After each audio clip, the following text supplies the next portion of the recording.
Kurumjari, ELITETV ki test of cartoon ki maha meng tavirus am taramo seri maro ng sin fala funga pause singi cartoon singda cartoonish na kari hani liba kari fonong liba kari wakal klan niba do miyam sanong thamjage am lokot jage Shanghai Express ki onthok pani da isla onthok pani da ba cartoon jeng view yam phajaba cartoon ni maro na khoi cartoonish sing je khoi Shanghai Festival ni matang da khut thare Shanghai Festival matang ni samjan sajan ba hojik si lambi daga mai thandana disco like same dana me ama same akhoi gi Shanghai Festival la e kari la di khoi disco like se dum lambi da media na kari da thet pa se dum u phangi adani moina wari sana budni uche ani khangla wari sana mane khoi gi aiga BBS ki je khoi symbolic ne uche kumba Manipur gi map khanga thangat pai ne haijabdo adu hek tawba manung makha da mai tharaga Manipuri ma se khoi gi mesa langi kai du utna bagi yam line khangan na ba hai tare ma gi illustration se ada sai uche am sana bani Shanghai Festival ki tawriba drama me am si yengona ada amasina khumye khamai khongida hai singba mara uk phaba kharadi kana hoduri bani ne na haiba adum summa poni ma haigi magi contract pithoga do ni me am thabak tawdu sije mana mai gi mana chana thangna bagi stage gi kadi gi karagi me am se loina puthog do ni department ne tawbu ngam ponte adubu ngasai gi kamain toroga tawbu ya da gi ngasai khanabu do ni ko engo ta da su kamain to bi hoi pam da bana yam bo oi kadi gi no pam de se de chief secretary phong toro ko afam ngan na ho ma taw ta bre du bhaji si tawna ba lepsal re kai to da ge ko ko mina khoi hayeng se khoi mass protest or ni rokun ma to ho nu misina khoi khongjang le sintha le pai tare badu khongjang changsil lagi ne lauthok hebni kai la kada ge haibu du di khoi yeng ba ta ne adugi asai gi Shanghai Festival ge matang sa khu tharak pagi adumna yamna phajaba adumba cartoon ne thamjage mathang dala risina khoi sana leibaki loire dana aduni loire dana as cartoon singbiu mazaba ani se khoi walking che laga wari sana bani ayuki ada mamana bam sine hai numti gi popi ekar yalasu loiba sungai lete ne sineba popi yale khoi gi kangpopi district ki manung channel laiba adu duga khoi se Churchampur district ki manung channel laiba adi Farzol gi adu gi mayam se dum khoi paw se lepte dum police na popi ekar yang khai taruk ta charam bayan thale taram nga da sa bayan thale na mayam se ya thalak budang sai gi cartoonist ne khut tharak pane da adune nungti gi popi ekar yala su loiba sungai lete ne hayo de working chip amasena khuma kada moi gi si district tuma loina pura tharam lani na som loiba nai da odu ma na hara ku de ma pura district tuma se khoi kangpupi district me pura thara chala kaina loiba nai da ba khoi gi Rabon gi makok ka haina bodo Rabon gi makok se khoi na haina ba myam do ka ingi sum som khale kaina adu film do oira jala ana mayam to ba hazi PR matam ni matam du da popular government lei matam da khoi drone sin na even se aeroplane de gi toroga har ka khoi gi poison hai tare khoi mi di sok ta ba pa mi du sian be ya ba hidak thada ni khota ni gain to le bani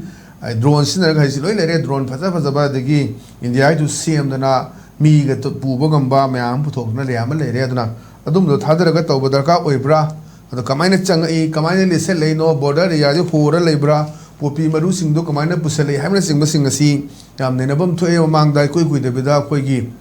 mantri pukhi da popi maru du bora keji bora param le ram baduni mayam phaga ki to wom chu yaw re aduna moi gi popi si bu yalan soi le be nai de ha ga hoi ne moi ju soi noi de ne pura district ma tharam za lika na haibagi phongdok pa yamna dumba noksu noningba adumba cartoon ne thamjage mathang dal risna khoi pongna phomgi balu he adum balu he sidi yengbiyo matai manau se eng matagi cha thaga wari sana bane mai luine business sa puthore adu mai na pa sina khoi gi elected company khoi gi MLA haigdra adumba mane da mai ni pisina mai re khabar su party radio su tari re da mai ni pin sanga ga haibani moi ba center na lusingba ama hekta hawlak pada yai haikhibudu center na separate lauriba kangbu dagi hadak da dikam do wa noli mane jai je koi center na ma ta bak pada yai se koi ruling party gi MLA sing sina dum phongdo ki ba leira bane adu ne mana som jai cartoonist ba no ne dia ma ekta hapa yai hai ne suna kanda separate administration ta ba kangbu dagi ma CM o he lage na hai na mana o hende ba yade ana haira gdi ya gadra sine man hangai se sum phagi oiraga su othoku ya poni moi haira di noi na hydro noi any ama ekta koi ruling parties dagi any XYZ ama koi gi leader na natraga CM na hapak pada ya re habdi na sai si media da phongdo khram na suna kan dagi moi hajil le tara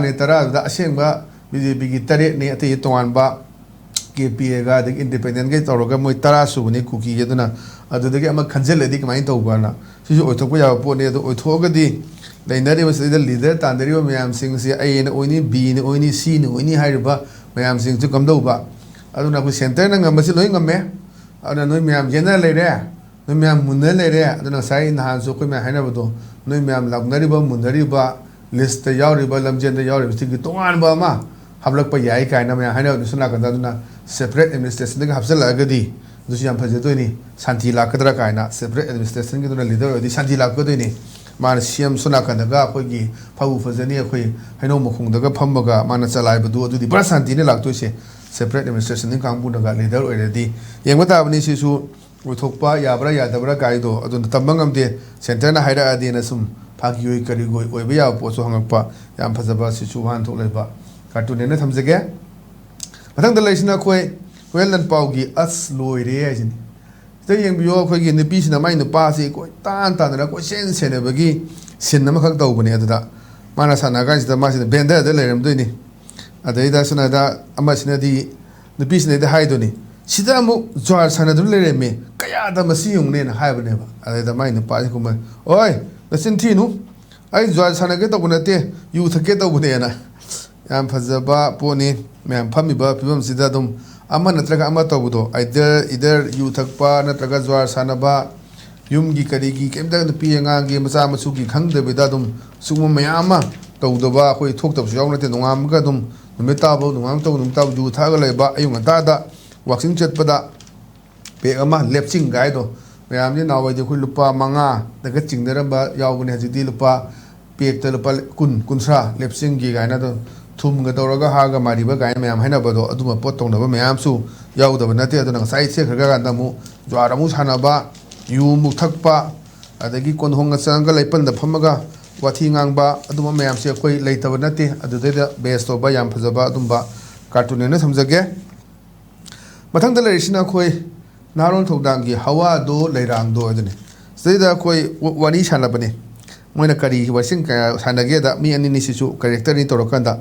IDP सिंबु vote की खुलाई नि हारिबसि चुम्ब्रा ना Hong अमैदा Kumey Awana ताख्रबसि मतेंग हाइख्रबदी नंगसु vote कानी अदुनि दनन हाइबदुनेबा अदुम IDP सिंजे खुलाई सिनरब्रा काइसे अदु मदुमुक्ति सिनबदी मानदे अदु अवाना की मतेंग तौबाइसि ma'am नुम पामनो पोतुनेबदुना IDP सिंबु vote की खुलाई नि हारिबसि चुम्ब्रा हंगदा Awana ताख्रबसिंगी मतेंग हाइख्रबदी नंगसु vote कानी ना अदु हजिसी भोट की मया नक्सलकपसिना अदुम कैमरा मीटिंग हाई तारे पांथोनबा चलगा फोंग तौदी नुंगाइतबदिना 2027 सिदा कोई निंगरी ताखटनदना एस हंदक्ति अखोई चांस लेरे कायना हाइनरिबदनी रूलिंग पार्टी की कांगबुदगी सुनी अखोई सिदा पॉपुलर गवर्नमेंट अमा फेब्रुआरी 3 दुसि मनुंगदा मतंग चेगी मजे सेमौदगदी अखोई मसियाम सोकनी कायना हाइनबा अदगी अतै कांगबु खरदी आइडी अमु हानगी मफमदा खुबाक तमु हंजिलगे गाय हाइबा कांगबु यावी कायना पांग हाइनरि जिसे तंबंगमदे अदुने ngasi khubak ta yoram ban nongalaga thambal ekta onba election me adam toy duni thamban olam busu adum ekta khubak ekta on giba ri tambangam de aduna khoi vote khombada yam soiba mayam thengnaga duni hana thambal da yoram maga vote maya duda khoi khubak ka chong khiluduna anuna lakadura mikhala sida ai khoi thamban da vote pibiyo na haiba mayam haji ji bare lore leibani aduna khoi gi ngasai mu thambal da yoram baduna mu अखोगी खुबाक यावबा थम्बान की बोल खमजलुबा अदे खुबाक यावरबदुना मुक थम्बान the चलकाना मु हंदक लाकदरुबा मिखलसिदा खुबाक vote पिबियो ना मा सै चिन्द लेगिबदो अदुई पोतो दम हाइबा दम थेंगदब यावदम नते अदुई फिबम दुदनी अदे इलेक्शन सिददी येंसि माइ माइ ओइजबदुदनी थिदोइसि कारगा लोइरे सिदा एनी मीन्स तौना तौरगदुनी अदुना सिसु याम फजबा वान थोलैबा कार्टून थमजगे मथंगदा लरिसिना खोय पीपल्स क्रॉनिकल की विट्टी Wednesday अदनी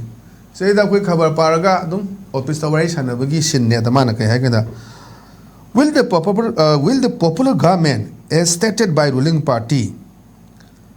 bring complete solution haidi man hangmani khawja paraga haidi popular government am lagtoise sina hauji leiba issue se chegi complete solution ma purapangam doribra or be the end adugo hen basungam doribra of its popularity na dragana मागी popularity दु अरोइबो ओइदोरिब्रा सिनेवा हाइदि अमु सरकार जे पाइरुदेब्रा हाइबनि याम फजबा wahang ni dum kana ninga websi popular government am laga hauji leiba Manipur issue si loisam ngamudori bra either or natraga na ko gi popular government gi end oidori bra hayo posi gi wahang ni laisam phajaba aduna katusi samai se aduna phajaba wahang ni hajik si leiba hauji leiba rajniti gi phibam Manipur phibam sangai festival ni nenariba mayam sidani ko gi cartoonist na ko thare se aduna yengba tabani laktinga di thabu to ding di khangoi dojini ana